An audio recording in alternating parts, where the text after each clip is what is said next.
Hey, welcome on this hot Friday, morning. Friday anyway. It's very hot here. It must be about 106. Got to get up to about 113 or something like that here in Tucson. Uh, oh, I do have the air conditioner off, and I hope I can get this one really quick. Before I get started, I want to wish you a very happy, how would I say this, Juneteenth Eve. Anyway, tomorrow is Juneteenth. I guess it's the history of when the Emancipation Proclamation took place. So I want to take care to celebrate for all of my African American brothers and sisters out there. The day song, though, has nothing to do with that.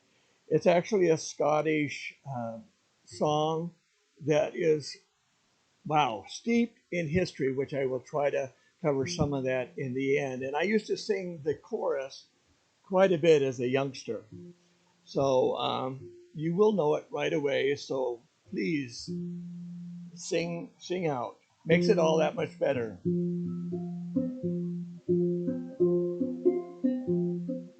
we go.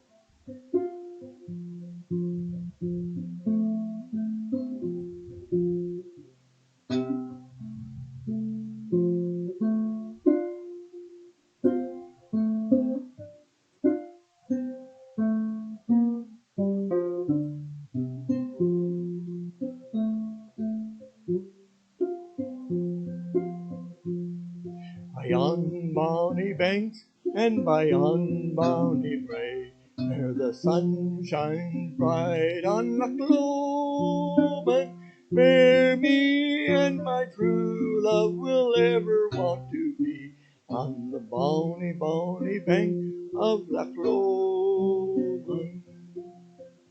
Oh, you'll take the high road and I'll take the low, and I'll be in Scotland afore ye, but me and my true love will never meet again. The bonny, bonny banks of Loch Lomond. 'Twas then that we parted in yon shady glen, on the steep, steep side of Ben Lomond, where the purple hills the Highlands review, and the wee moon comes out in its gloaming. You'll take the high road and I'll take the low, and I'll be in Scotland afore ye, but me and my true love will never meet again. The bonny, bonny banks of Loch Lomond.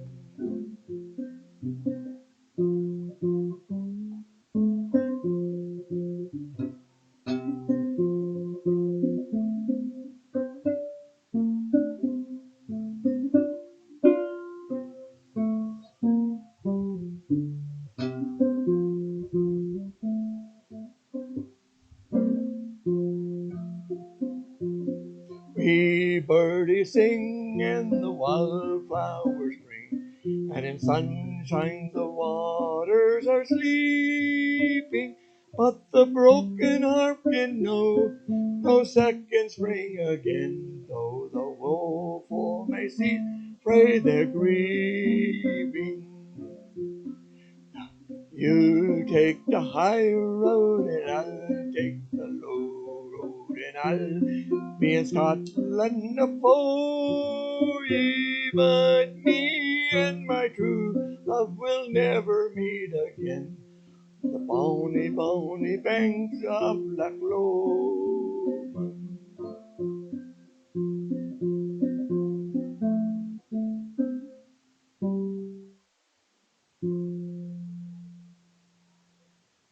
Oh, I used to love to sing that as a kid, and I still do. And I wanted to play it with have Gordy help me, so I could do it kind of in a I don't know, melodic kind of way, not have the banjo be so harsh.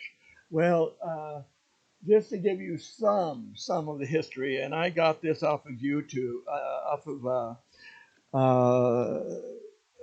the web, googling about the history of the Loch Lomond, uh, which means Lake of the Elm. Some of the the way some of the Scottish words in here, and originally it was a Scottish uh, Jacobite song. And I'd heard of the Jacobites, and I'd heard a little bit about Bonnie Prince. Where is he at? Bonnie Prince Charlie. So the Bonnie Prince Charlie, who was a king of Scotland way back in, and I knew that somehow there was a connection with the Jacobites and Catholicism, because there was a lot of fight between Catholicism and Protestant religions back then, and I thought maybe that was another way of saying uh, Catholic, but it was actually kind of like Elizabethan, the Elizabeth period. Uh, I guess Bonnie Prince Charlie was I guess his family name was Jacob, so a Jacobite is what it was. So there was a revolution back, and that Bonnie Prince Charlie had risen up against England back in 1775 against the Protestant English. It says here, uh, and so in the title was around since 1947, and it was the standardized version talks about the soldier going off to war and dying, at this cause, and uh, and so what I sang is called the romantic version with the Scottish lyrics, and some of interesting parts. Some of the words in there you can look up. I'd like you to look them up and find out some of this. You read this for yourself. It just wow, it's wonderful read. And anyway, what is the one point? The one point I want to bring out about the song, because I never, when I would sing it, you take the high road, and I'll take the low road, and I'll get Scotland before you. Well, I just thought they were on different trails and having a race, see who can get to Scotland first. My understanding was that a Scottish belief was that if you died, uh, you were a Scotsman, and you died, that your soul would go back to Scotland. So what it's saying is that this soldier would probably died, down there in England, and his spirit would get to Scotland before uh, the body would.